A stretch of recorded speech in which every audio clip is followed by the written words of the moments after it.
अस्सलामुअलैकुम व्यूअर्स, आज मैं आपके साथ हलवा पूरी बनाने की एक परफेक्ट रेसिपी शेयर करूंगी।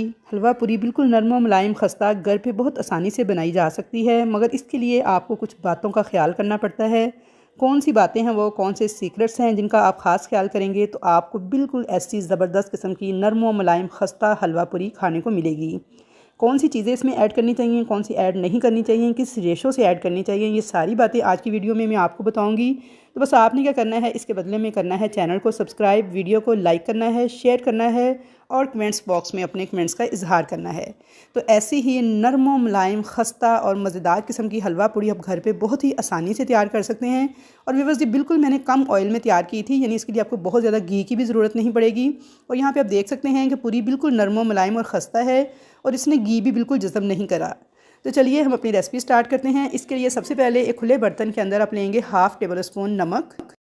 घी मैंने लिया है, यहाँ पे मैंने उसे थोड़ा सा मेल्ट कर लिया था, लेकिन आपने इसे गर्म नहीं करना। 4 टेबल स्पून के बराबर। तो नरम व मुलायम खस्ता पूरियाँ बनाने के लिए व्यूअर्स आपने मेजरमेंट्स का बहुत ख़ास ख्याल रखना है। जो चीज़ जिस मिकदार में बताई जा रही है उतनी उतनी ही ऐड करनी है। इंशाल्लाह ताला बेहतरीन बन के तैयार होंगी। नॉर्मल नलके का जो पानी होता है वो मैंने इसमें डाल दिया है 1.25 कप, यानी 1 कप और 1/4 कप। अब अच्छी तरह से ना पानी, घी और नमक को ना आपने इस तरह से गोल गोल घुमाते हुए मिक्स करते जाना है, यहाँ तक कि घी का कलर बिल्कुल वाइट सा हो जाएगा और ये पानी, नमक, घी जो है मिक्स हो जाएंगे आपस में। तो यहाँ पे देखिए मैंने 2 से 3 मिनट अच्छे तरीके से इन तीनों चीज़ों को मिक्स कर लिया था। अब हम इसके अंदर डालेंगे गंदम का आटा, चक्की का आटा या लाल आटा जो रोटी पकाने के लिए आप इस्तेमाल करते हैं, ये वो वाला आटा है। 1 और 1/4 कप यानी कि 1.25 कप आपने डाल देना है इसमें चक्की का आटा। आधा किलो आप डाल देंगे इसके अंदर छना हुआ मैदा।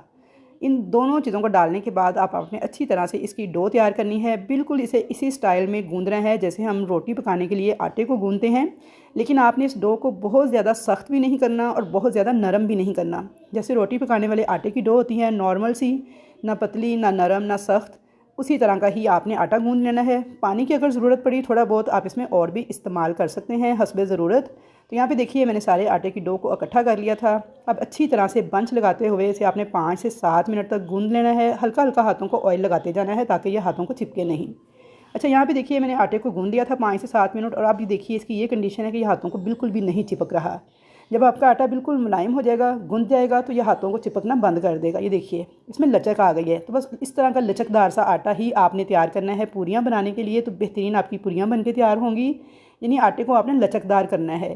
तो गूंदने का यहाँ पे मकसद यही है आटे को कि इसमें अच्छी सी लचक आ जाए। तो ये देखिए मैंने आपको चेक करके दिखा दिया है कि आटे में कितनी बेहतरीन लचक आ चुकी है। ये देखिए ऐसा लचकदार, इस तरह का लचकीला आटा जब आप तैयार करेंगे ना, तो इससे पूरियाँ भी बहुत खस्ता, बहुत ही मज़ेदार बनेंगी और फूलेंगी।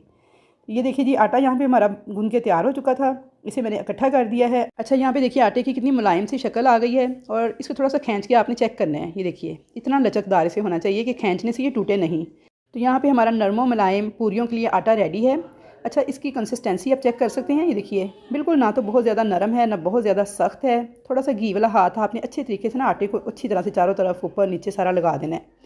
घी का मैंने थोड़ा सा हाथ के ऊपर लगा के इसे अच्छे से मैंने कवर कर दिया घी के साथ। और ये देखिए बिल्कुल नॉर्मल टेक्सचर वाला आटा है और मैं हाथ जब लगा के इसे प्रेस कर रही हूँ तो ये वापस अपनी जगह पे आ रहा है, यानी इतना लचकदार आटा हमारा तैयार हुआ है।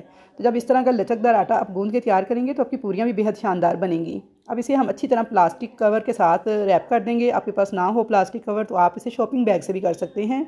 और 15 मिनट के लिए आपने इसे रेस्ट देनी है, यानी 15 मिनट के लिए आपने इसको छोड़ देना है। तो यहाँ पे 15 मिनट हो गए थे इसको रेस्ट दिए हुए। तो चलिए अब चेक कर लेते हैं। 15 मिनट के बाद आपने इस प्लास्टिक को इस तरह से उतारना है और इस पूड़ी के अंदर से ना आपने पेड़े निकालने हैं। अच्छा, ये देखिए कितनी ज़बरदस्त लचकदार हमारा आटा जो है ना, रेस्ट देने के बाद इसमें मज़ीद लचक आ गई है। तो बस ऐसा ही लचकीला सा आटा जब आपका तैयार हो जाएगा ना, तो पूरियाँ भी बेहद शानदार तैयार होंगी। अब इसमें से देखिए थोड़ा सा मैंने पीस लिया आटे का, इस तरह से इसे रोल कर लिया है। रोल करने के बाद अब आपने इसको टुकना है, यानी इसके पेड़े बनाने हैं छोटे छोटे से। इस छोटे छोटे पेड़े बनाने को उर्फ़ी आम में टुकना कहते हैं। अच्छा, बिल्कुल छोटा सा पीस लेना है, बिल्कुल जैसे रोटी का पेड़ा तैयार करते हैं उसी स्टाइल में इसका एक पेड़ा तैयार कर लेंगे। बहुत बड़ा पेड़ा तैयार नहीं करना, सिर्फ इतना कि आपकी हथेली के दरमियान में रहे। ये देखिए बहुत बड़े बड़े आप पेड़े अगर तैयार करेंगे तो उससे पूरियाँ आपकी फूलेंगी नहीं और घी भी बहुत ज़्यादा जज़ब करेंगी। अच्छा, यहाँ पे देखिए सारे पेड़े मैंने बिल्कुल छोटे छोटे साइज़ के ना तैयार कर लिए थे। तो ये देखिए अब मैं इनको वापस एक खुले बर्तन में जोड़ दूँगी और इसके ऊपर आपने ना घी लगा देना है हाथ के साथ या ब्रश के साथ। अच्छी तरह से आपने इनको घी से तर कर देना है। तो घी से आपने पेड़ों को अच्छी तरह तर करने के बाद अब इसके ऊपर दोबारा से प्लास्टिक के साथ इनको कवर करना है और इनको पूरे 30 मिनट तक आपने रेस्ट देनी है। अच्छा, आपने पहले 15 मिनट देनी है आटा गूंदने के बाद, और पेड़े बनाने के बाद इसे 30 मिनट रेस्ट देनी है। ये आपने रेस्ट इसे ज़रूर से देनी है।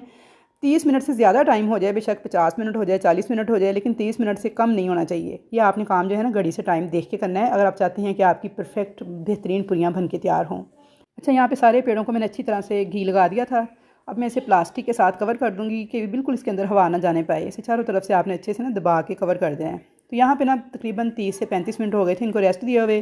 30-35 मिनट के बाद आपने इस तरह से एक पेड़े को उठाना है और अब आपने खुशक आटा बिल्कुल भी इस्तेमाल नहीं करना, घी इस्तेमाल करना है। घी के साथ ही आपने चकले को भी अच्छे से ऑयली कर लेना है और बेलने को भी अच्छे से घी जो है लगा लेना है। उसके बाद अपने पूरी को थोड़ा सा पहले फ्लैट करना है ताकि इसका किनारा जो है बारीक हो जाए।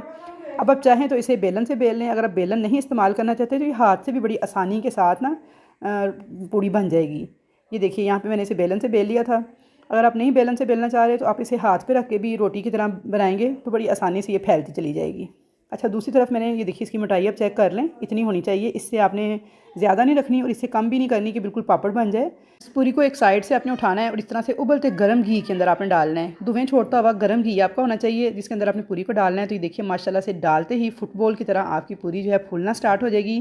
थोड़ा थोड़ा गर्म घी ना अपने चम्मच के साथ उठा के इसके ऊपर डालते जाना है। तो ये देखिए जी, बेहतरीन किस्म की पूरी हमारी 1 मिनट से भी कम टाइम इसे लगा था। मेरा ख्याल इसे 30 से 40 सेकंड लगेंगे और ये देखिए बेहतरीन बन के तैयार हो जाएगी। अच्छा, अपने इसे बहुत ज़्यादा हीट में जब आप डालते हैं तेज़ गर्म ऑयल के अंदर तो सिर्फ इसे 20 से 25 सेकंड लगते हैं तो पूरी तैयार होती जाती है। तो बस इसी तरह आपने एक के बाद एक डालते चले जाना है और बहुत ज़्यादा भी आप इनको नहीं पकाना। उससे क्या होगा, ये बहुत ज़्यादा इनका कलर भी ब्राउन सा हो जाएगा और फिर ये बिल्कुल पापड़ की तरह ना सख्त हो जाएंगी, यानी ज़्यादा नरम नहीं बनेगी।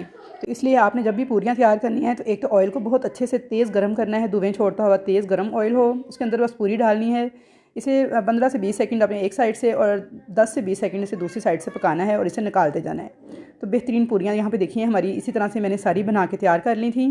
तो व्यूअर्स, आप इन्हें चाहें तो बेलने के साथ बेल लें, वरना मैंने सिर्फ एक बेलने के साथ बेली है, बाकी सारी मैंने हाथ से ही जैसे रोटी पकाते हैं उसी स्टाइल में तैयार की हैं। इतना नरम और लचकीला आटा होता है कि जल्दी जल्दी ये हाथ से भी तैयार हो जाती हैं। तो ये देखिए माशाल्लाह सारी पूरियाँ मैंने इस तरीके से बना के तैयार कर ली थी और अब मैंने इनको सर्व किया था चने और हलवे के साथ। चने की रेसिपी मेरे चैनल पे मौजूद है, वहाँ से देखिए आप हलवे पूरी के लिए बहुत बेहतरीन चने भी तैयार कर सकते हैं और हलवा भी तैयार कर सकते हैं। तो बस आपने तेज़ गर्म ऑयल में पूरियों को करना है, तेज़ फ्राई, यानी जल्दी जल्दी से इनको निकालते जाना है, क्योंकि अगर आप इनको ठंडे ऑयल में डालेंगे ना तो फिर ये ऑयल भी बहुत ज़्यादा जज़ब करती हैं, यानी बड़ी ऑयली सी बनेंगी। लेकिन जब आप इस तरह तेज़ गर्म ऑयल में इनको फ्राई करेंगे तो यकीन जानिए बिल्कुल खस्ता और खुशक सी बनेंगी, यानी इनके ऊपर बिल्कुल भी ऑयल जो है ना इतना ज़्यादा नहीं होगा कि जो आपको खाने में बहुत बुरा लगे। तो इसलिए आपने बस ये छोटी छोटी टिप्स का ख्याल करना है तो बेहतरीन हलवा पूरी आप घर पे तैयार कर लेंगे। बाज़ार से 100 गुना ज़्यादा बेहतर होगी, ये खाने में इंतहाई लजीज़ बन के तैयार हुई थी। तो आपने इस रेसिपी को ज़रूर ट्राई करना है मेरे कहने के मुताबिक। तो इंशाल्लाह ताला आपको 100% बेहतरीन रिजल्ट मिलेंगे इस रेसिपी के। तो यहाँ पे देखिए जी, सारी पूरियाँ मैंने इस तरीके से बना के तैयार कर ली थी। तो अब मैं आपको थोड़ी सी दिखा दूँ तोड़ कर भी। तो ये देखिए माशाल्लाह से कितनी नरम है और कितनी खस्ता है। ये देखिए बिल्कुल भी इनके अंदर ऑयल नहीं है, बहुत ज़्यादा जैसे जज़ब किया होता है ऑयल उस तरह से। तो बहुत ही बेहतरीन बन के तैयार हुई थी। चने और हलवे की रेसिपी चैनल पे मौजूद है, वहाँ से मैं लिंक डिस्क्रिप्शन में डाल दूँगी। अब देख के बेहतरीन चने और बेहतरीन हलवा भी तैयार कर सकते हैं। तो आई होप व्यूअर्स कि आपको ये रेसिपी ज़रूर पसंद आएगी और आपके लिए बहुत ही यूज़फुल साबित होगी। एक अच्छी नई रेसिपी के साथ मुलाकात होगी, तब तक के लिए अल्लाह हाफिज़।